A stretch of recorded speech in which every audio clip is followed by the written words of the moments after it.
ஒரே ஒரு விஷயம் சொல்றேன், உட்கார்ந்துருக்கீங்க 3 மணி நேரம் 4 மணி நேரம், அது எல்லாமே உண்மை. ஆனா கேட்கிற நமக்கு வந்து அவ்வளவு கஷ்டமா இருக்கிறப்ப ரெஸ்பான்ஸே இல்ல, பாதி பேர் ரெஸ்பாண்ட் பண்றாங்க, பாதி பேர் போட்டோ எடுக்கிறாங்க, பாதி பேர் வந்து கவனிக்கல, பாதி பேர் எந்திரிச்சு போறாங்க, பாதி பேர் டீ குடிக்கிறாங்க, பாதி பேர் அவங்க ஃபேமிலியோட பேசிட்டு இருக்காங்க. ஒரே ஒரு விஷயம் சொல்லவா, இத்தனைக்கு நடுவிலும் ஒரு மனிதன் தம் வேலையை தான் பார்க்கறானா அவன் மட்டும்தான் வாழ்க்கையில சாதனையாளனாகவே மாற முடியும், வேற யாரும் மாற முடியாது. Simple logic.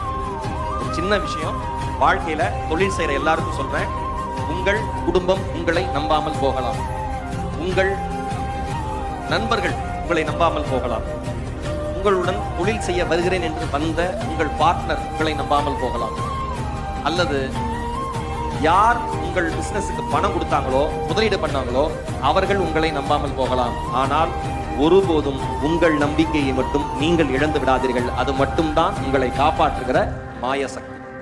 உங்களை நீங்க நம்புங்க.